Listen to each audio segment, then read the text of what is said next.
माननीय सभासदों, माननीय अध्यक्ष जी,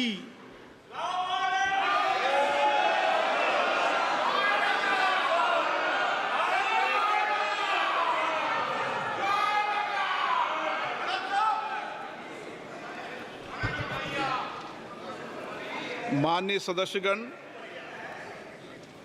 मुझे अपनी ओर से तथा सदन के माननीय सदस्यों की ओर से अंतर संसदीय संघ आईपीयू की प्रेसिडेंट और तंजानिया संयुक्त गणराज्य की नेशनल असेंबली की अध्यक्ष माननीय डॉक्टर तुलिया एक्सन का स्वागत करते हुए अत्यंत प्रसन्नता हो रही है। वे हमारी सम्मानित अतिथि के रूप में भारत की आधिकारिक यात्रा पर आई है। यह हमारे लिए खुशी की बात है कि डॉक्टर एक्सन बजट सत्र को देखने के लिए यहाँ उपस्थित है। माननीय डॉक्टर तुलिया एक्सन शुक्रवार दिनांक 19 जुलाई 2024 को भारत पहुंची। उन्होंने 21 जुलाई 2024 को आगरा का भ्रमण किया और इस समय वह विशेष बॉक्स में आसीन है। हम भारत में उनके सुखद और सफल प्रवास की कामना करते हैं। हम अंतर संसदीय संघ के प्रेसिडेंट के रूप में उनकी भूमिका के लिए सफलता की भी कामना करते हैं। उनके माध्यम से हम तंजानिया गणराज्य की संसद के सदस्यों, तंजानिया की सरकार तथा वहाँ की मित्र जनता को बधाई और शुभकामनाएं देते हैं। माननीय सदस्यगण, जैसा कि आपको समाचार भाग 2 के माध्यम से पहले ही सूचित किया जा चुका है कि माननीय वित्त मंत्री जी के बजट भाषण की प्रतियां हार्ड कॉपी के रूप में उपलब्ध कराई जाएगी। अतः बजट प्रस्तुत हो जाने के पश्चात माननीय सदस्य कृपया बजट भाषण की अपनी अपनी प्रति प्रकाशन काउंटर से प्राप्त कर लें। आपको ये भी सूचित किया जाता है कि माननीय मंत्री द्वारा बजट प्रस्तुत किए जाने के पश्चात बजट की प्रतियां आपको मेंबर्स पोर्टल के माध्यम से भी उपलब्ध करा दी जाएगी। माननीय वित्त मंत्री Shrimati Nirmala Sitharaman.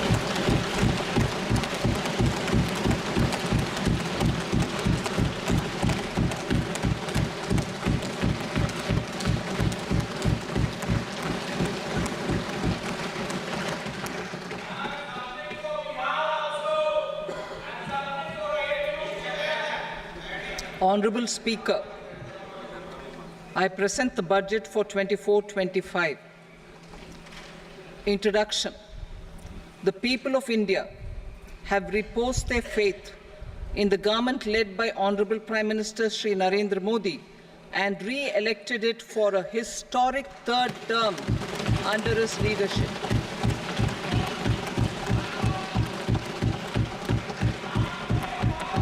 We are grateful for their support, faith, and trust in our policies. We are determined to ensure that all Indians, regardless of religion, caste, gender, and age, make substantial progress in realizing their life goals and aspirations. Global context.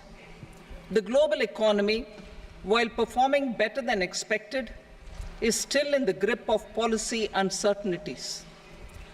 Elevated asset prices, political uncertainties, and shipping disruptions continue to pose significant downside risks for growth and upside risks to inflation. In this context, India's economic growth continues to be the shining exception and will remain so in the years ahead.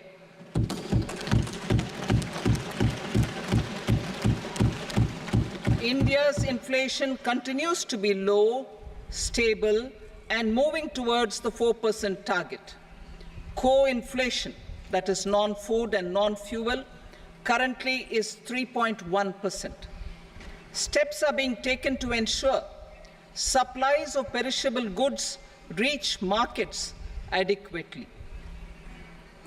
Interim budget As mentioned in the interim budget, we need to focus on 4 major castes, namely the Garib, Mahilaye, Yuva, and Annadata, the poor, women, youth, and the farmer.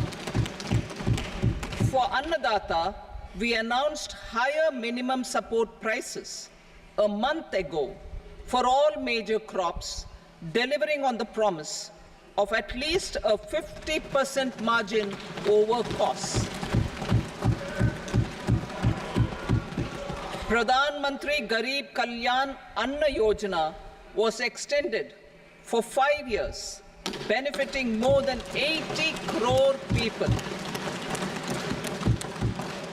Administrative actions for approval and implementation of various schemes announced in the interim budget are well underway.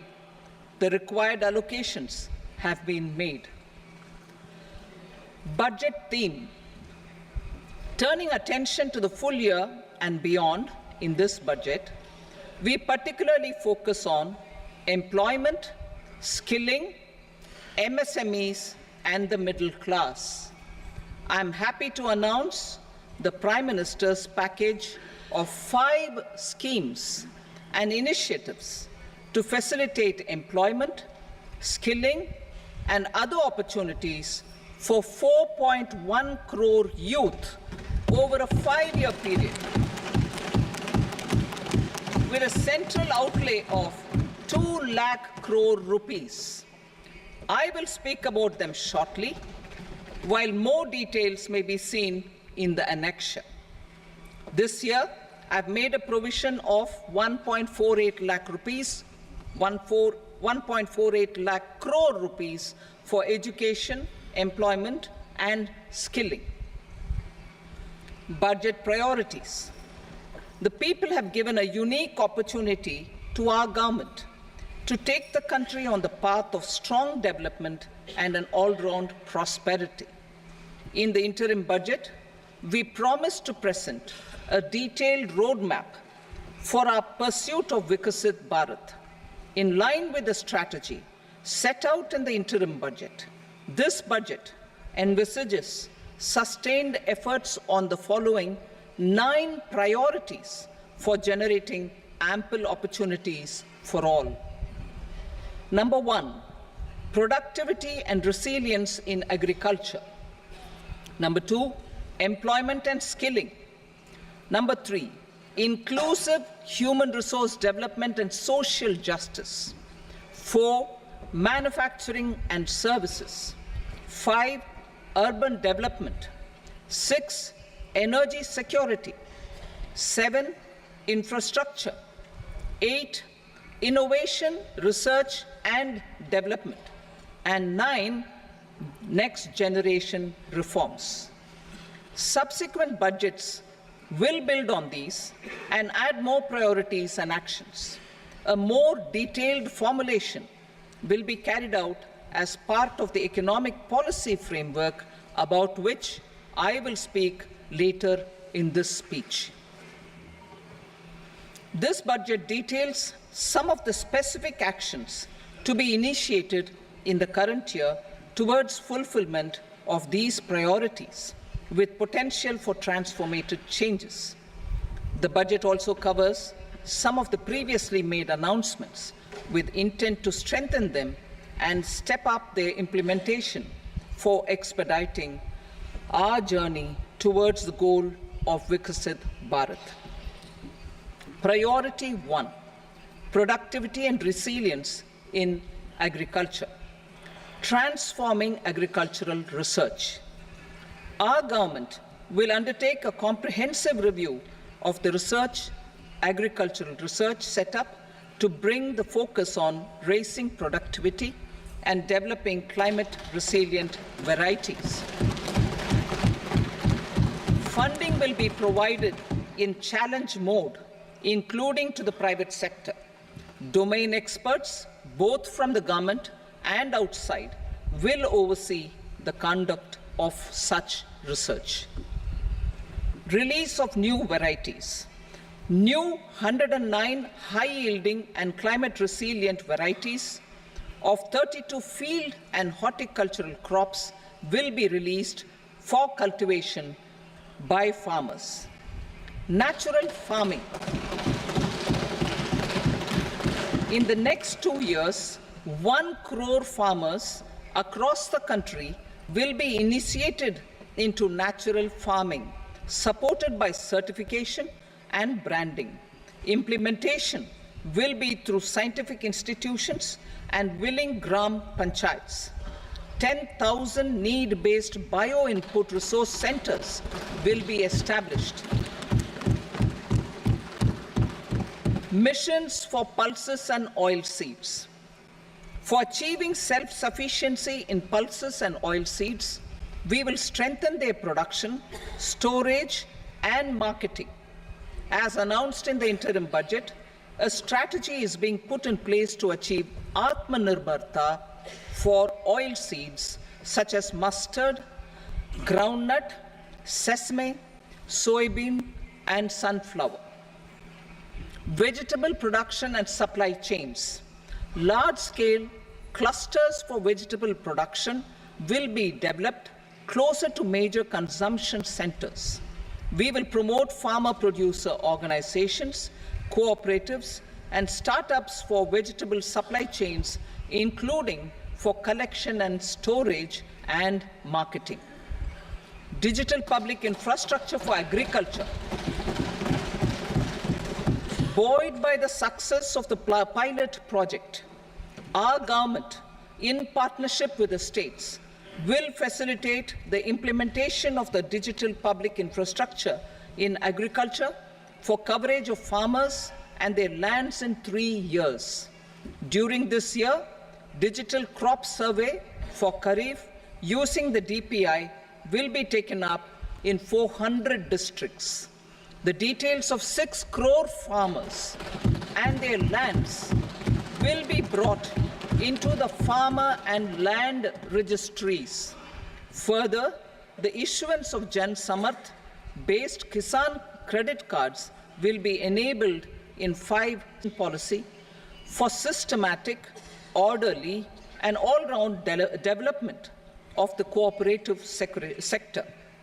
Fast-tracking growth of rural economy and generation of employment opportunities on a large scale will be the policy goal. This year, I have made a provision of 1.52 lakh crore rupees for agriculture and allied sectors.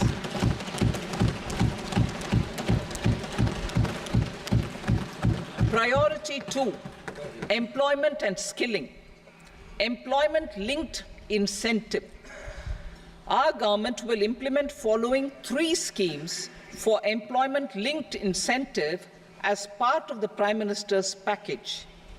These will be based on enrollment in the EPFO and focus on recognition of first-time employees and support to employees and employers.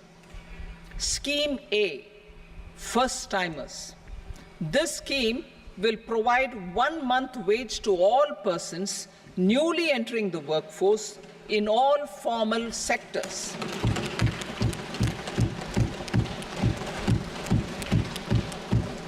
Direct benefit transfer of 1 month's salary in 3 installments to first-time employees as registered in the EPFO will be up to 15,000 rupees. The eligibility limit will be a salary of 1 lakh per month. The scheme is expected to benefit 210 lakh youths.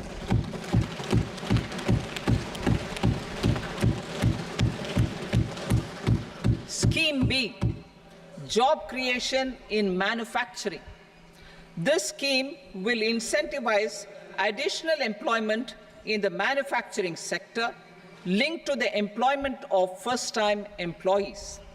An incentive will be provided at specified scale directly both to the employee and the employer with respect to the EPFO contribution in the first 4 years of employment. The scheme is expected to benefit 30 lakh youth entering employment and their employers.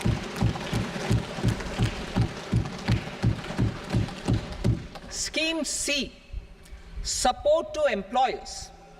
This employer-focused scheme will cover additional employment in all sectors. All additional employment within a salary of 1 lakh rupee per month will be counted. The government will reimburse to employers up to 3,000 rupees per month for 2 years towards the EPFO contribution for each additional employee. The scheme is expected to incentivize additional employment of 50 lakh persons.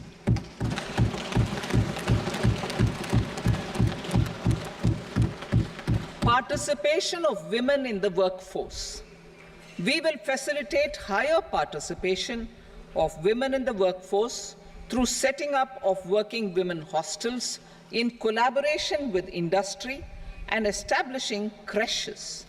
In addition, the partnership will seek to organize women-specific skilling programs and promotion of market access for women SHG enterprises. Skilling program. I'm happy to announce a new centrally sponsored scheme as the fourth scheme under the Prime Minister's package for skilling in collaboration with state governments and industry.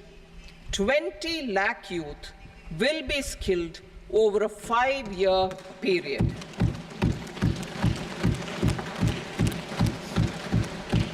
(1,000 industrial training institutes will be upgraded in hub and spoke arrangements with outcome orientation. Course content and design will be aligned to the skill needs of industry, and new courses will be introduced for emerging needs. Skilling loans. The model skill loan scheme will be revised to facilitate loans up to 7.5 lakh rupees with a guarantee from a government-promoted fund. This measure is expected to help 25,000 students every year.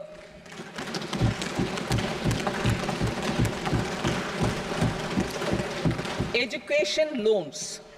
For helping our youth who have not been eligible for any benefit under government schemes and policies, I am happy to announce a financial support for loans up to 10 lakh rupees for higher education in domestic institutions.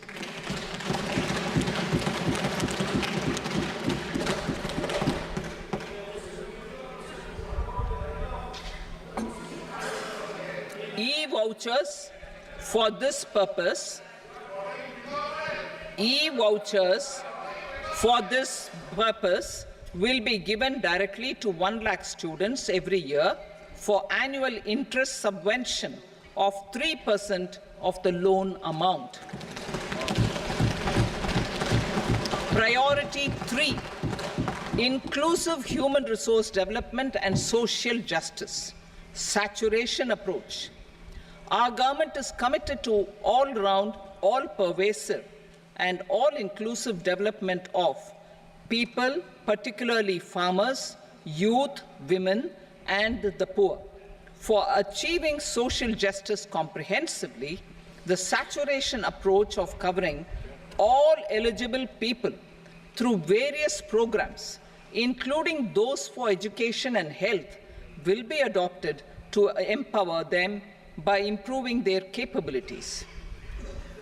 Implementation of schemes meant for supporting economic activities by craftsmen, artisans, self-help groups, scheduled caste, scheduled tribe, and women entrepreneurs and street vendors such as the PM Vishwakarma, PM Swanidhi, National Livelihood Missions, and Stand Up India will be stepped up. Purvodaya. The states in the eastern part of the country are rich in endowments and have strong cultural traditions. We will formulate a plan, Purvodaya, for the all-round development of the eastern region of the country, covering Bihar, Jharkhand, West Bengal, Odisha, and Andhra Pradesh. This will cover human resource development, infrastructure, and generation of economic opportunities to make the region an engine to attain Vikasit Bharat. On the Amritsar-Kolkata Industrial Corridor, we will support development of an industrial node at Gaya. This corridor will catalyze industrial development of the eastern region. The industrial node at Gaya will also be a good model for developing our ancient centers of cultural importance into future centers of modern economy. This model shall showcase Vikas B, Virasat B in our growth trajectory. We will also support development of road connectivity projects, namely 1. Patna-Purnia Expressway, 2. Buxar-Bhagalpur Expressway, 3.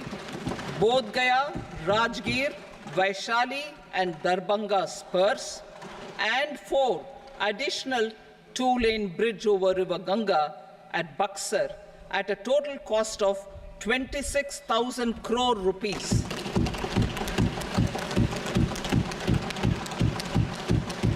Power projects, including setting up of a new 2,400 megawatt power plant at Pir Painti, will be taken up at a cost of 21,400 crore rupees. New airports, medical colleges, and sports infrastructure in Bihar will be constructed. An additional allocation to support capital investments will be provided. The requests of Bihar government for external assistance from multilateral development banks will be expedited.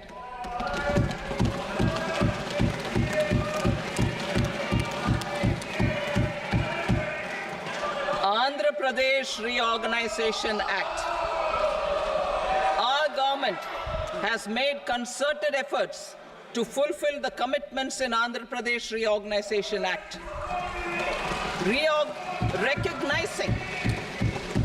Recognizing the state's need for the capital, recognizing the state's need for a capital, we will facilitate special financial support through multilateral development agencies. In the current financial year, 15,000 crore rupees will be arranged with additional amounts in future years.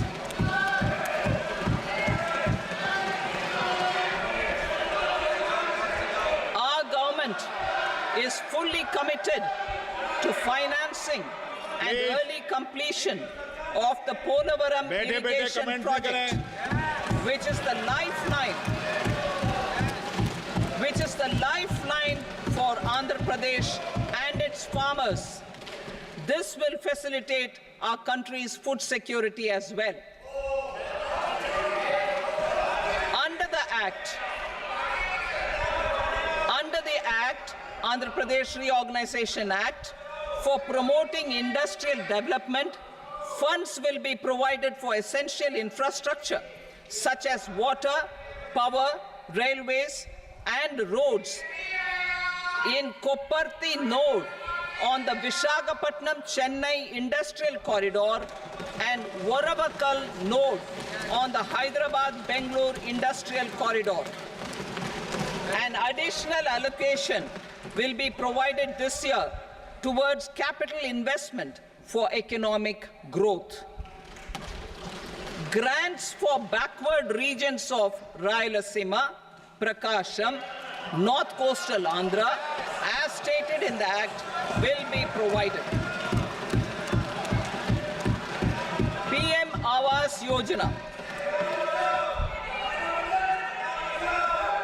3 crore additional houses under the PM Awas Yojana in rural and urban areas in the country have been announced, for which the necessary allocations are being made. Women-led development. For promoting women-led development, the budget carries an allocation of more than 3 lakh crore for schemes benefiting women and girls. This signals our government's commitment for enhancing women's role in economic development. Pradhan Mantri Janjatiya Unnat Gram Abhiyan. For improving the socio-economic condition of tribal communities, we will launch the Pradhan Mantri Janjatiya Unnat Gram Abhiyan by adopting saturation coverage for tribal families in tribal majority villages and aspirational districts.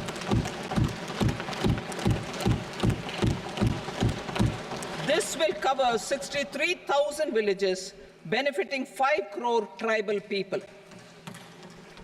Bank branches in northeastern region. More than 100 branches of India Post Payment Bank will be set up in the northeast region to expand the banking services. This year, I have made a provision of 2.66 lakh crore rupees for rural development, including rural infrastructure. Priority 4, manufacturing and services, support for promotion of MSMEs. This budget provides special attention to MSMEs and manufacturing, particularly labor-intensive manufacturing. We have formulated a package covering financing, regulatory changes, and technology support for MSMEs to help them grow and also compete globally, as mentioned in the interim budget. I am happy to announce the following specific measures. Credit guarantee scheme for MSMEs in the manufacturing sector. For facilitating term loans to MSMEs for purchase of machinery and equipment without collateral or third-party guarantee, a credit guarantee scheme will be introduced. The scheme will operate on pooling of credit risks of such MSMEs. A separately constituted self-financing guarantee fund will provide to each applicant guarantee cover up to 100 crore rupees, while the loan amount may be larger. The borrower will have to provide an upfront guarantee fee and an annual guarantee fee on the reducing loan balance. New assessment model for MSME credit. Public sector banks will build their own in-house capability to assess MSMEs for credit instead of relying on external assessment. They will also take a lead in developing or getting developed a new credit assessment model based on the scoring of digital footprints of the MSMEs in the economy. This is expected to be a significant improvement over the traditional assessment of credit eligibility based only on asset or turnover criteria. That will also cover MSMEs without a formal accounting system. Credit support to MSMEs during stress period. I'm happy to announce a new mechanism for facilitating continuation of bank credit to MSMEs during their stress period while being in special mention account, SMA stage, for reasons beyond their control. MSMEs need credit to continue their business and to avoid getting into the NPA stage. Credit availability will be supported through a guarantee from a government-promoted fund. Mudra loans. The limit of Mudra loans will be enhanced to 20 lakh from the current 10 lakh for those entrepreneurs who have availed and successfully repaid previous loans under the Tarun category, enhanced scope for mandatory onboarding in trades, for facilitating MSMEs to unlock their working capital by converting their trade receivables into cash. I propose to reduce the turnover threshold of buyers for mandatory onboarding on the trades platform from rupees 500 crore to 250 crore rupees. This measure will bring 22 more CPSCs and 7,000 more companies onto the platform. Medium enterprises will also be included in the scope of the suppliers.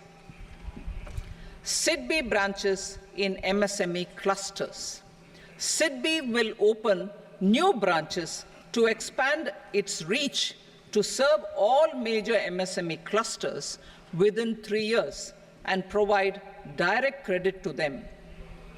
With the opening of 24 such branches this year, the service coverage will expand to 168 out of 242 major clusters.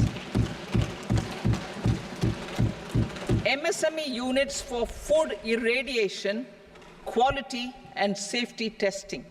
Financial support for setting up of 50 multi-product food irradiation units in the MSME sector will be provided. Setting up of 100 food quality and safety testing labs with NABL accreditation will be facilitated. E-commerce export hubs to enable MSMEs and traditional artisans to sell their products in international markets. E-commerce export hubs will be set up in public-private partnership mode. These hubs, under a seamless regulatory and logistic framework, will facilitate trade and export-related services under one roof. Measures for promotion of manufacturing and services. Internship in top companies. As the fifth scheme under Prime Minister's package, our government will launch a comprehensive scheme for providing internship opportunities in 500 top companies to 1 crore youth in 5 years. They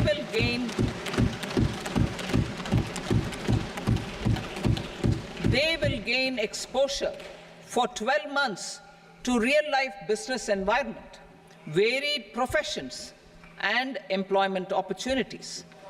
An internship allowance of 5,000 per month, 5,000 rupees per month, along with a one-time assistance of 6,000 rupees will be provided. Companies will be expected to bear the training cost and 10% of their internship cost from their CSR funds. Industrial parks. Our government will facilitate development of investment-ready, plug-and-play industrial parks with complete infrastructure in or near 100 cities in partnership with the states and private sector by better using town planning schemes. 12 industrial parks under the National Industrial Corridor Development Program also will be sanctioned.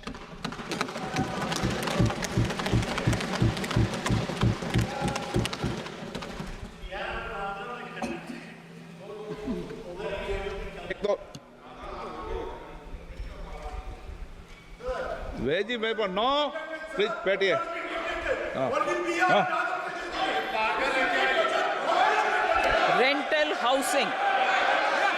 Rental housing with dormitory type accommodation for industrial workers will be, just 1 minute. Rental housing, I repeat, rental housing with dormitory type accommodation for industrial workers will be facilitated in PPP mode with VGF support and commitment from anchor industries. Shipping industry, ownership, leasing, and flagging reforms will be implemented to improve the share of Indian shipping industry and generate more employment. critical mineral mission. We will set up a critical mineral mission for domestic production, recycling of critical minerals, and overseas acquisition of critical mineral assets. Its mandate will include technology development, skilled workforce, extended producer responsibility framework, and a suitable financing mechanism. Offshore mining of minerals. Our government will launch the auction of the first tranche of offshore blocks for mining, building on the exploration already carried out. Digital public infrastructure applications. Turning to the services sector, I propose development of DPI applications at population scale for productivity gains, business opportunities, and innovation by the private sector. These are planned in the areas of credit, e-commerce, education, health, law and justice, logistics, MSME service delivery, and urban governance. Integrated technology platform for IBC ecosystem. An integrated technology platform will be set up for improving the outcomes under the Insolvency Bankruptcy Code for achieving consistency, transparency, timely processing, and better oversight for all stakeholders. Voluntary closure of LLPs. The services of the Center for Processing Accelerated Corporate Exit, CPACE, will be extended for voluntary closure of LLPs to reduce the closure times. National Company Law Tribunals. The IBC has resolved more than 1,000 companies, resulting in direct recovery of 3.3 lakh crore to creditors. 3.3 lakh crore rupees to creditors. In addition, 28,000 cases involving over 10 lakh crore rupees have been disposed of even prior to admission. Appropriate changes to the IBC, reforms and strengthening of the tribunal and appellate tribunals will be initiated to speed up insolvency resolution. Additional tribunals will be established. Out of those, some will be notified to decide cases exclusively under the Companies Act. Debt recovery. Steps for reforming and strengthening debt recovery tribunals will be taken. Additional tribunals will be established to speed up recovery. Priority 5, urban development. Cities as growth hubs. Working with states, our government will facilitate development of cities as growth hubs. This will be achieved through economic and transit planning and orderly development of peri-urban areas utilizing town planning schemes. Creative redevelopment of cities. For creative brownfield redevelopment of existing cities with a transformative impact, our government will formulate a framework for enabling policies, market-based mechanisms, and regulation. Transit-oriented development. Transit-oriented development plans for 14 large cities with a population above 30 lakh will be formulated, along with an implementation and financing strategy. Urban housing. Under the PM Awas Yojana, Urban 2.0, housing needs of 1 crore urban poor and middle-class families will be addressed with an investment of 10 lakh crore rupees. This will include the central assistance of 2.2 lakh crore rupees in the next 5 years. A provision of interest subsidy to facilitate loans at affordable rates is also envisaged. In addition, enabling policies and regulations for efficient and transparent rental housing markets with enhanced availability will also be put in place. Water supply and sanitation. In partnership with state governments and multilateral development banks, we will promote water supply, sewage treatments, and solid waste management projects and services for 100 large cities through bankable projects. These projects will also envisage use of treated water for irrigation and filling up of tanks in nearby areas. Street markets. Building on the success of PM Swanidhi scheme in transforming the lives of street vendors, our government envisions a scheme to support each year over the next 5 years the development of 100 weekly hearts or street food hubs in select cities. Stamp duty. We will encourage states which continue to charge high stamp duty to moderate the rates for all and also consider further lowering duties for properties purchased by women.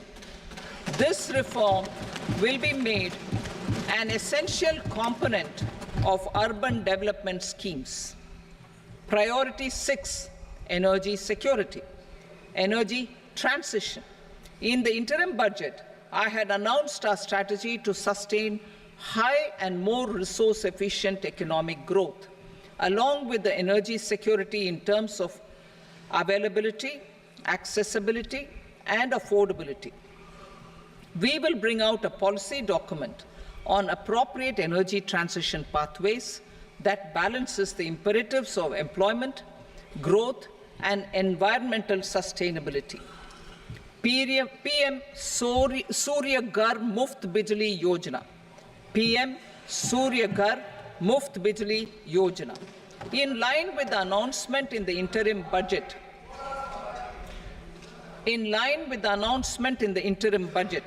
PM Surya Ghar Muft Bijli Yojana has been launched to install rooftop solar plants to enable 1 crore households obtain free electricity up to 300 units every month. The scheme has generated remarkable response with more than 1.28 crore registrations and 14 lakh applications, and we will further encourage it. Pumped storage policy. A policy for promoting pumped storage projects will be brought out for electricity storage and facilitating smooth integration of the growing share of renewable energy with its variable and intermittent nature in the overall energy mix. Research and development of small and modular nuclear reactors. Nuclear energy is expected to form a very significant part of the energy mix for Vikasit Bharat. Towards that pursuit, our government will partner with the private sector for 1. Setting up Bharat Small Reactors, 2. Research and development of Bharat Small Modular Reactor, and 3. Research and development of newer technologies for nuclear energy. The R&D funding announced in the interim budget will be made available for this sector also. Advanced ultra supercritical thermal power plants. The development of indigenous technology for advanced ultra supercritical thermal power plants with much higher efficiency has been completed.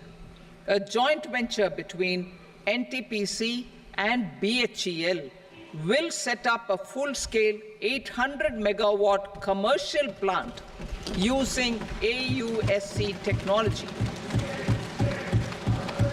The government will provide the required fiscal support.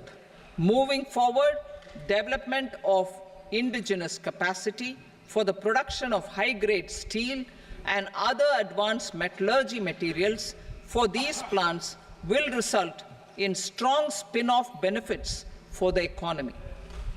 Roadmap for hard-to-abate industries. a roadmap for moving the hard-to-abate industries from energy efficiency targets to emission targets will be formulated. Appropriate regulations for transition of these industries from the current perform, achieve, and trade mode to Indian carbon market mode will be put in place.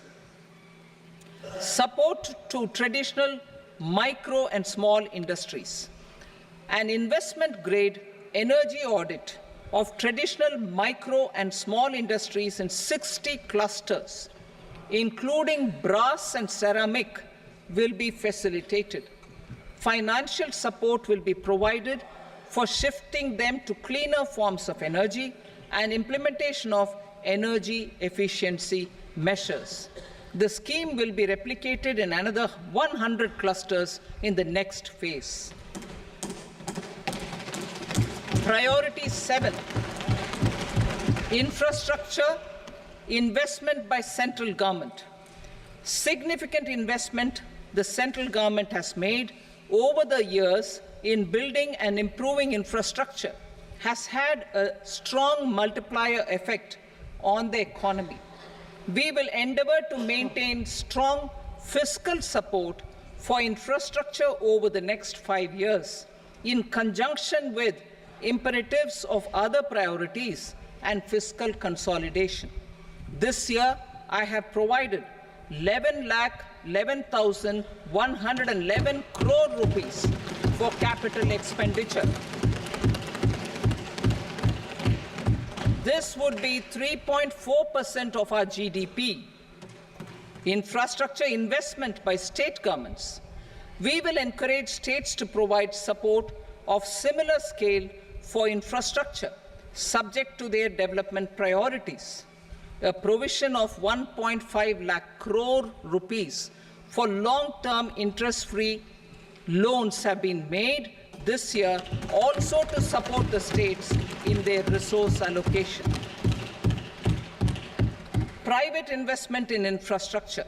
Investment in infrastructure by private sector will be promoted through viability gap funding and enabling policies and regulations. A market-based financing framework will be brought out. Pradhan Mantri Gram Sadak Yojana, Phase 4 of the PMGSY will be launched to provide all-weather connectivity to 25,000 rural habitations, which have become eligible in view of their population increase. Irrigation and flood mitigation. Bihar has frequently suffered from floods, many of them originating outside the country. Plans to build flood control structures in Nepal are yet to progress.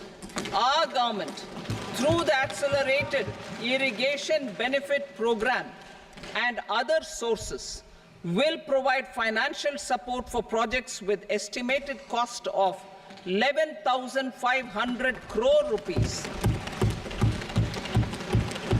such as the Kosi-Michi intra-state link and 20 other ongoing and new schemes, including barrages, river pollution abatement, and irrigation projects.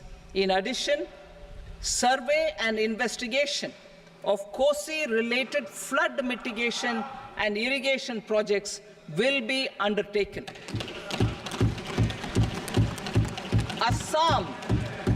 Assam grapples with floods every year by the Brahmaputra River and its tributaries originating outside India.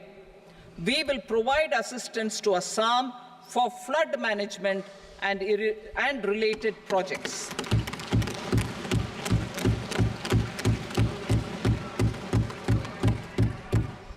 Himachal Pradesh suffered extensive losses due to floods last year. Our government will provide assistance to the state for reconstruction and rehabilitation through multilateral development assistance.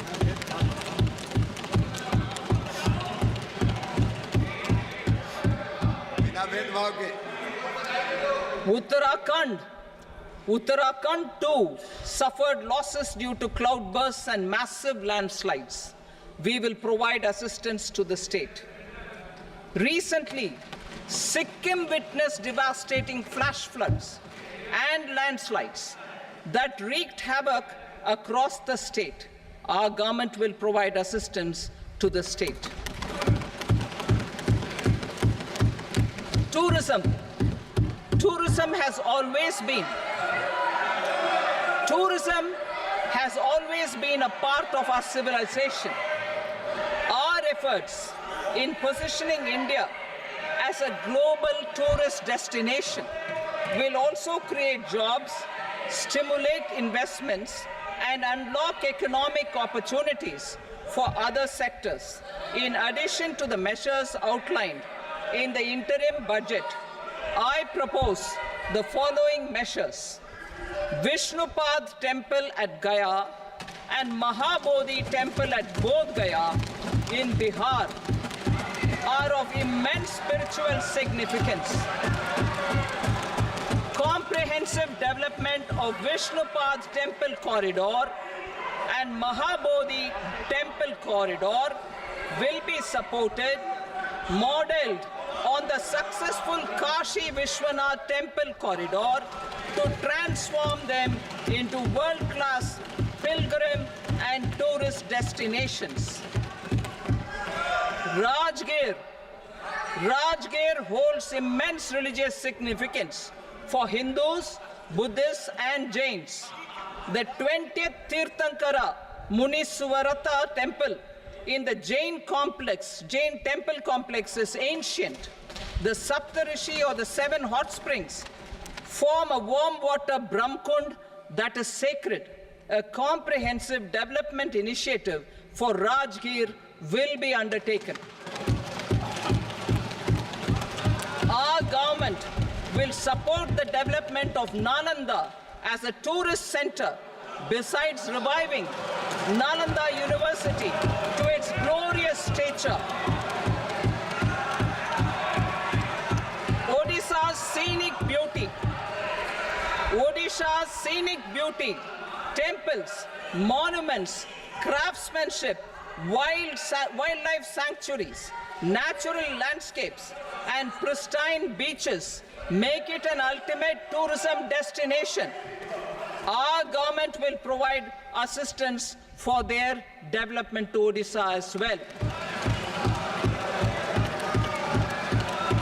Priority 8, innovation, research and development. We will operationalize the Anusandhan National Research Fund for basic research and prototype development. Further, we will set up a mechanism for spurring private sector-driven research and innovation at commercial scale with a financing pool of 1 lakh crore rupees in line with the announcement in the interim budget. Space economy. With our continued emphasis on expanding the space economy by 5 times in the next 10 years, a venture capital fund of 1,000 crore rupees will be set up. Priority 9, next generation reforms. Economic policy framework. We will formulate an economic policy framework to delineate the overarching approach to economic development and set the scope of the next generation of reforms for facilitating employment opportunities and sustaining high growth. Our government will initiate and incentivize reforms for 1. Improving productivity of factors of production, and 2. Facilitating markets and sectors to become more efficient. These reforms will cover all factors of production, namely land, labor, capital, and entrepreneurship, and technology as an enabler of improving total factor productivity and bridging inequality. Effective implementation of several of these reforms requires collaboration between the center and the states, and building consensus as development of the country lies in development of the states. For promoting competitive federalism and incentivizing states for faster implementation of reforms, I propose to earmark a significant part of the 50-year interest-free loan. Working with the states, we will initiate the following reforms.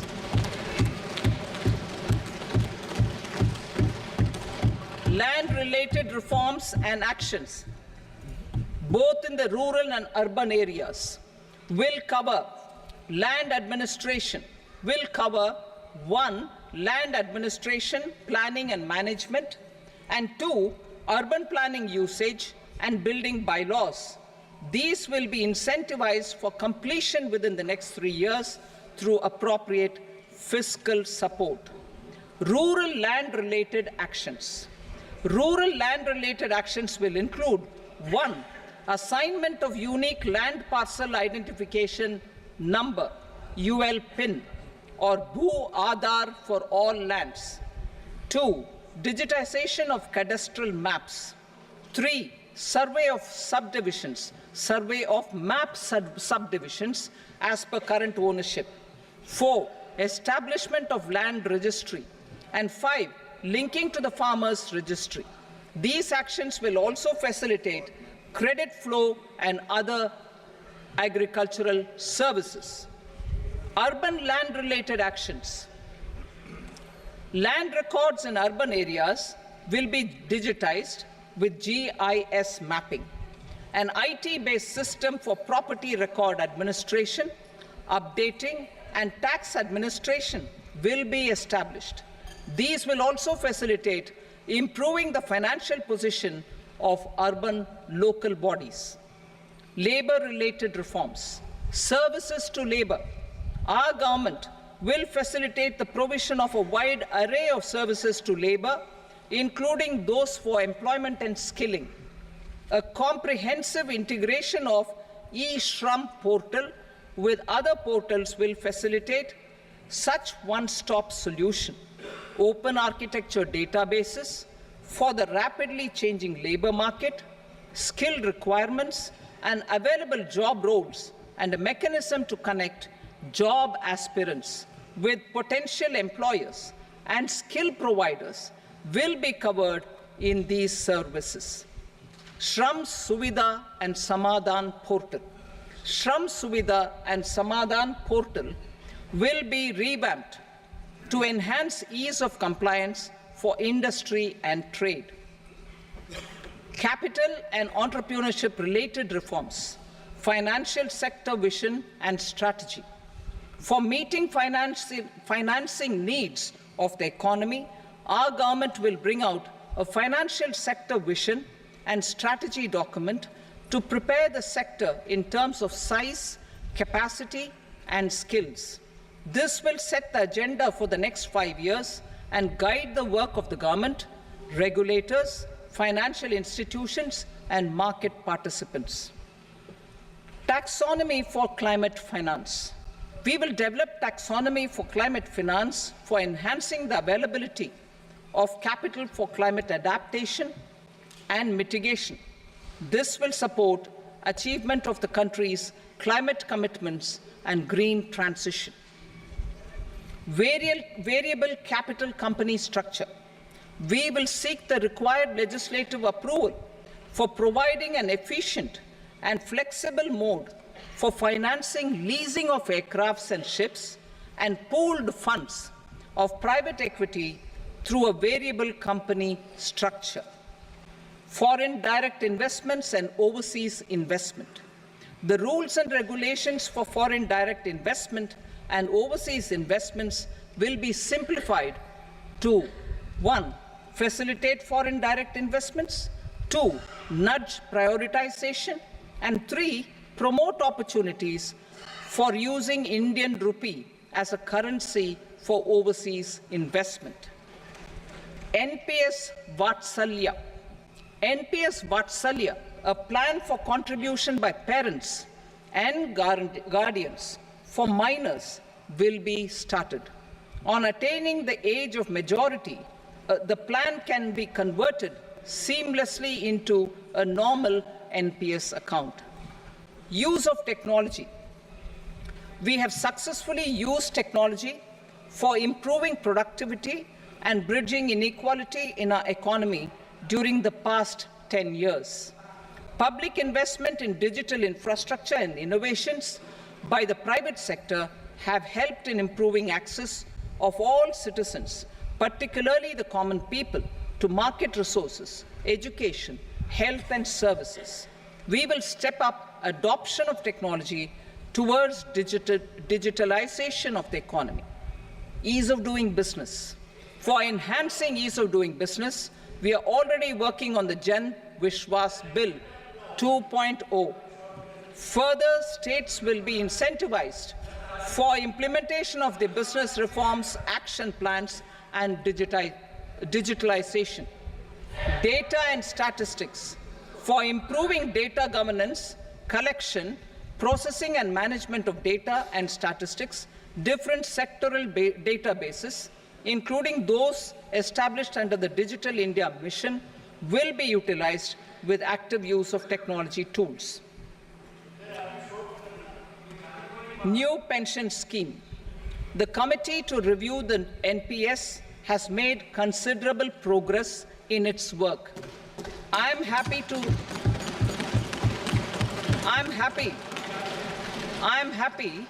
that the staff side of the National Council of the Joint Consultative Machinery for Central Government Employees has taken a constructive approach. A solution will be evolved which addresses the relevant issues while maintaining fiscal prudence to protect the common citizens. Budget estimates for 24-25. For the year 24-25, total receipts other than borrowings and the total expenditure are estimated at 32.07 lakh crore rupees and 48.21 lakh crore rupees respectively. The net tax receipts are estimated at 25.83 lakh crore rupees. The fiscal deficit is estimated at 4.9% of the GDP.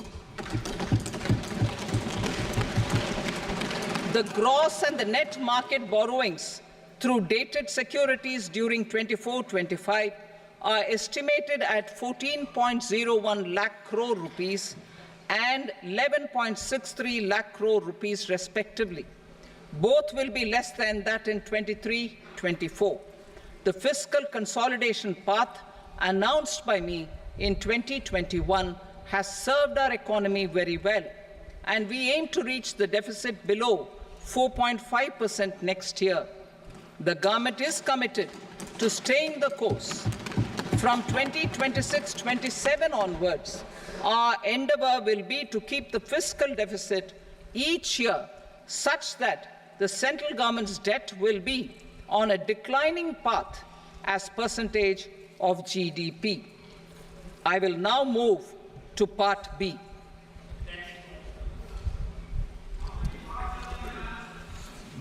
Indirect taxes. Sir, I start with GST.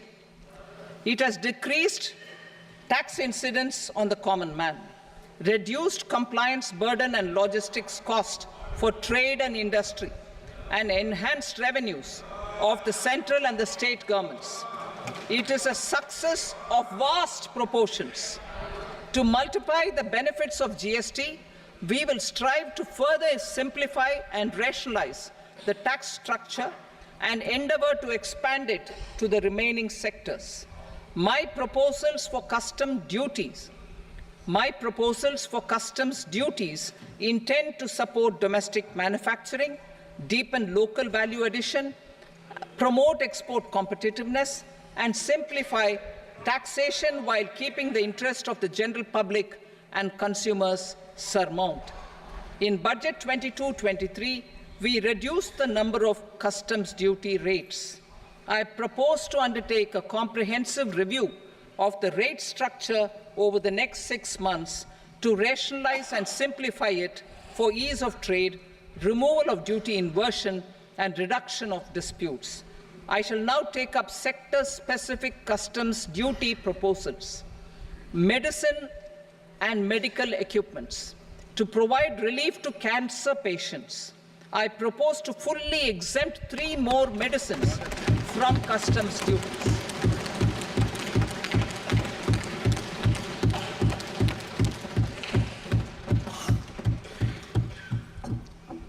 I also propose changes in the BCD on X-ray tubes and flat panel detectors for use in medical X-ray machines under the phased manufacturing program so as to synchronize them with the domestic capacity addition. Mobile phone and related parts. With a 3-fold increase in domestic production and almost a 100-fold jump in exports of mobile phones over the last 6 years, the Indian mobile industry has matured. In the interest of consumers, I now propose to reduce the BCD on mobile phone, mobile PCBA, and mobile charger to 15%. Critical minerals. Minerals such as lithium, copper, cobalt, and rare earth elements are critical for sectors like nuclear energy, renewable energy, space, defense, telecommunications, and high-tech electronics. I propose to fully exempt customs duties on 25 critical minerals and reduce BCD on 2 of them. This will provide a major fillip to the processing and refining of such minerals and help secure their availability for these strategic and important sectors. Solar energy. Energy transition is critical in the fight against climate change.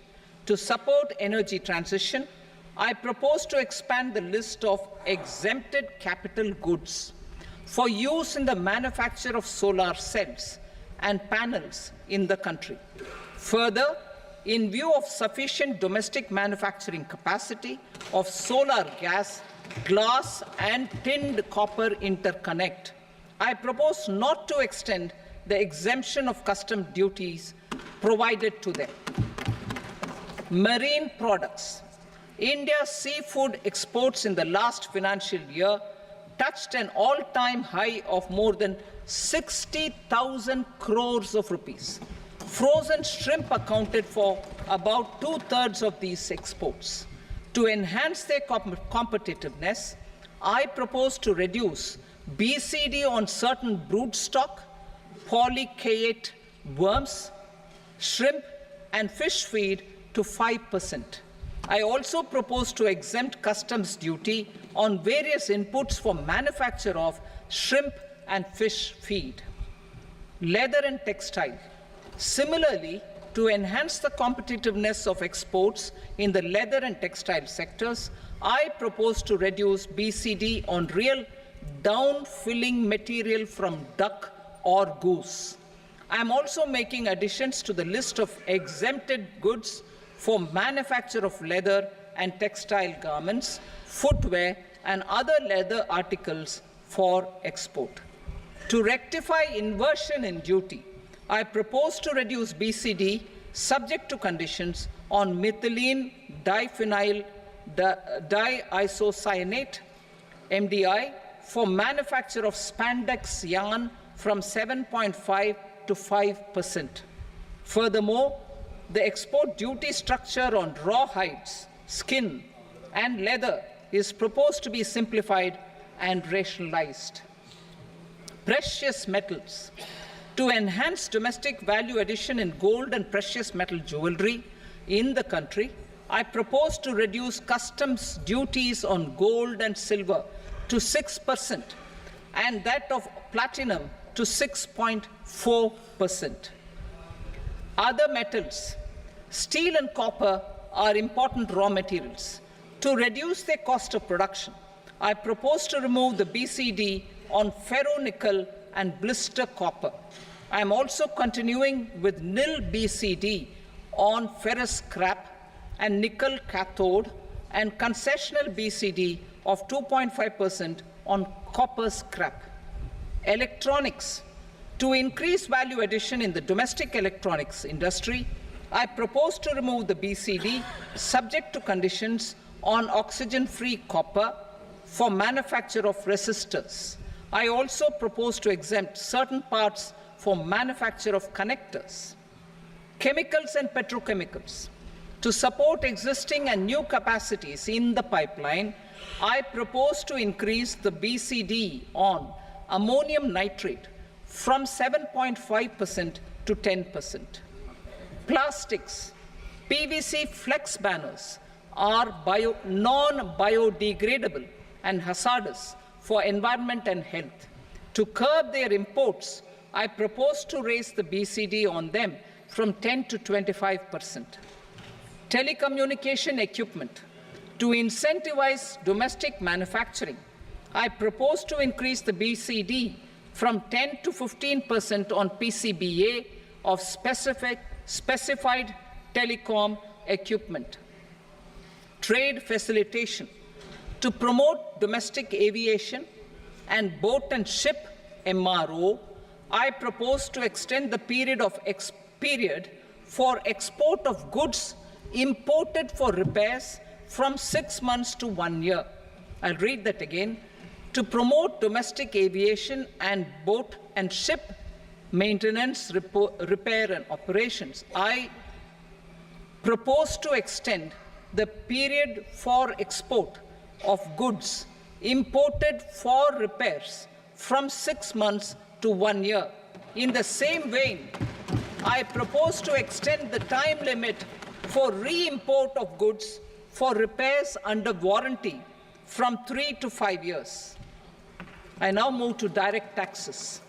We will continue our efforts to simplify taxes, improve taxpayer services, provide tax certainty, and reduce litigation while enhancing revenues for funding the development and welfare schemes of the government. It has been our endeavor to simplify taxation. We have taken a number of measures in the last few years, including introduction of simplified tax regimes without exemptions and deductions for corporate tax and for personal income tax. This has been appreciated by taxpayers. 58% of corporate tax came from the simplified tax regime in the financial year 22-23. Similarly, as per data available till now, for the last fiscal, more than 2/3 have availed the new personal income tax regime. Comprehensive review of the Income Tax Act. I am now announcing a comprehensive review of the Income Tax Act 1961. The purpose is to make the Act concise, lucid, easy to read and understand. This will reduce disputes and litigation, thereby providing tax certainty to the taxpayers. I will also bring down the demand embroiled in litigation. It is proposed to be completed in 6 months. A beginning is being made in the Finance Bill by simplifying the tax regime for charities, tedious rate structures, provisions of reassessment and such provisions, and capital gains taxation. Simplification for charities and tedious. Two tax exemption regimes. The two tax exemption regimes for charities are proposed to be merged into one. The 5% TDS rate on many payments is being merged into the 2% TDS rate, and the 20% TDS rate on repurchase of units by mutual funds or UTI is being withdrawn.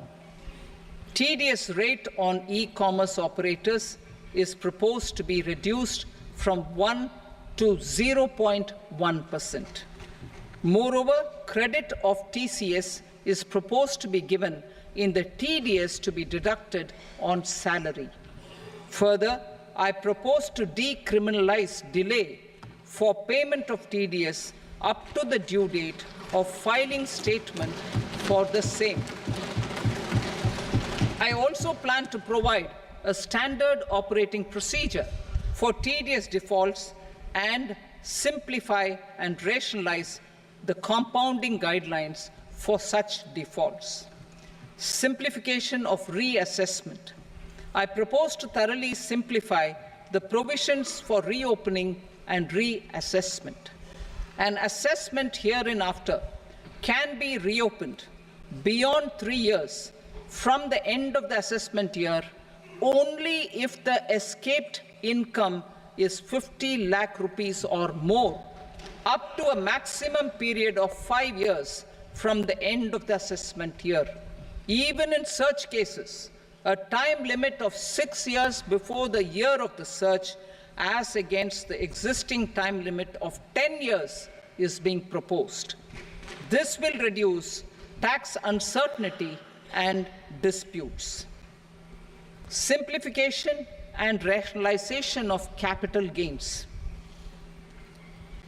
Capital gains taxation is also proposed to be hugely simplified. Short-term gains on certain financial assets shall henceforth attract a tax rate of 20%, while that on all other financial assets and all non-financial assets shall continue to attract the applicable tax rate. Long-term gains on all financial and non-financial assets, on the other hand, will attract a tax rate of 12.5%. For the benefit of the lower and the middle income classes, I propose to increase the limit of exemption of capital gains on certain financial assets to 1.25 lakh rupees per year. Listed financial assets held for more than a year will be classified as long-term, while unlisted financial assets and all non-financial assets will have to be held for at least 2 years to be classified as long-term. Unlisted bonds and debentures, debt mutual funds, and market-linked debentures, irrespective of holding period, however, will attract tax on capital gains at applicable rates. Taxpayer services.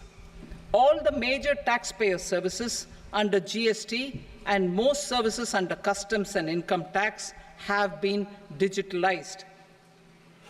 All remaining services of customs and income tax, including rectification and order giving effect to appellate orders, shall be digitalized and made paperless over the next 2 years.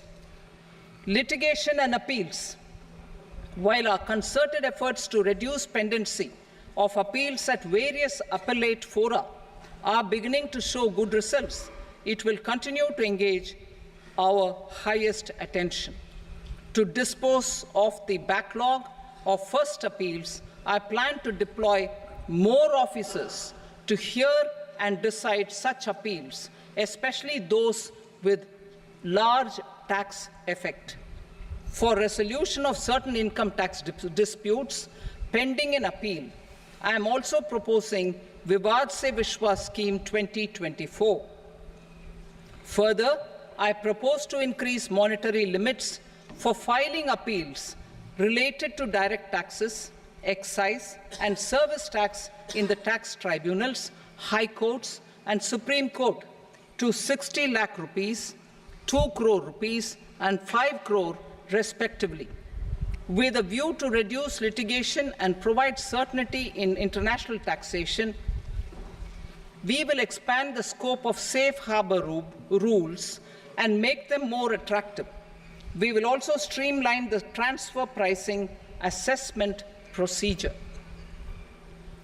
Employment and investment. I have a few proposals to promote investment and foster employment. First of all, to bolster the Indian startup ecosystem, boost the entrepreneurial spirit, and to support innovation,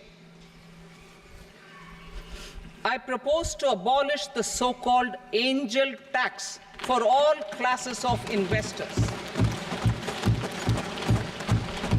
Second, there is tremendous potential for cruise tourism in India. To give a fillip to this employment-generating industry, I am proposing a simpler tax regime for foreign shipping companies operating domestic cruises in the country. Third, India is a world leader in the diamond cutting and polishing industry, which employs a large number of skilled workers. To further promote the development of this sector, we would provide for safe harbor rates for foreign mining companies selling raw diamonds in the country. Fourth, to attract foreign capital for our development needs, I propose to reduce the corporate tax rate on foreign companies from 40 to 35%. Deepening the tax base. I have a couple of proposals for deepening the tax base. First, security transaction tax on futures and options of securities is proposed to be increased to 0.02% and 0.1% respectively. Second, for reasons of equity, I propose to tax income received on buyback of shares in the hands of recipients. Other proposals. To improve social security benefits, deduction of expenditure by employers towards NPS is proposed to be increased from 10 to 14% of the employee's salary. Similarly, deduction of this expenditure up to 14% of salary from the income of employees in private sector, public sector banks and undertakings opting for the new tax regime is proposed to be provided. Indian professionals working in multinationals get ESOPs and invest in social security schemes and other movable assets abroad. Non-reporting of such small foreign assets has penal consequences under the Black Money Act. Such non-reporting of movable assets up to 20 lakh rupees is proposed to be depenalized. Other major proposals in the finance bill relate to withdrawal of equalization levy of 2%, expansion of tax benefits to certain funds and entities in IFSCs, and immunity from penalty and prosecution to Benamidar on full and true disclosure so as to improve conviction under the Benami Transaction Prohibition Act 1988. Personal income tax. Coming to personal income tax rates, I have two announcements to make for those opting for the new tax regime. First, the standard deduction for salaried employees is proposed to be increased from 50,000 to 75,000 rupees.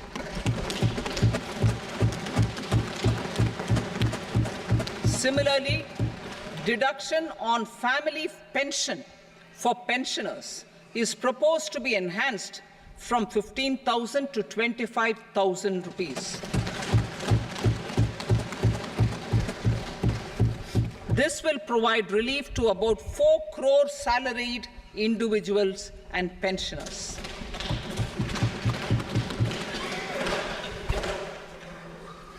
Second, in the new tax regime, the tax rate structure is proposed to be revised as follows.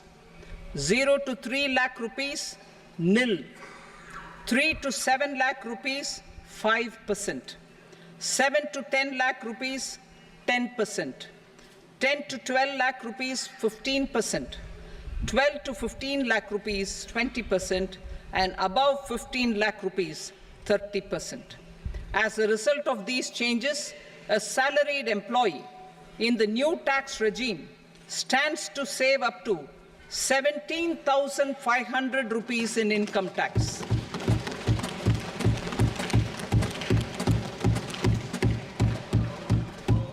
Apart from these, I am also making some other changes as given in the annexure. As a result of these proposals, revenue of about 37,000 crore, that is 29,000 crore in direct taxes and 8,000 crore in indirect taxes will be foregone, while revenue of about 30,000 crore rupees will be additionally mobilized. Thus, the total revenue foregone is about 7,000 crores annually. Mr. Speaker, sir, with this, I commend the budget to this august House. Jai Hind.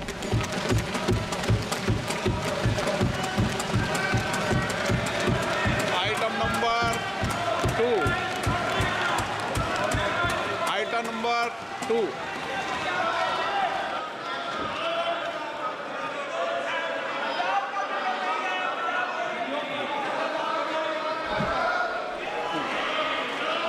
Sir, with your permission, I rise to lay on the table the following statements under Section 3 of the Fiscal Responsibility and Budget Management, FRBM Act 2003, Medium-Term Fiscal Policy cum Fiscal Policy Strategy Statement and Macroeconomic Framework Statement. Item number 3. Sir, with your permission, I rise to move for leave to introduce the Finance Number 2 Bill 2024. प्रश्न ये कि विधेयक को पुनर्स्थापित करने की अनुमति प्रदान की जाए। जो सदस्य इसके पक्ष में हाँ कहें, जो सदस्य विरोध में ना कहें। मेरे विचार में निर्णय हाँ वालों के पक्ष में अनुमति प्रदान की जाती है। माननीय मंत्री जी, अब विधेयक पुनर्स्थापित करें। Sir, I introduce the bill. Item number 4. The Union Territory of Jammu and Kashmir budget. Sir, I rise to present a statement, Hindi and English versions, of the estimated receipts and expenditure of the Union Territory of Jammu Kashmir for the year 24-25.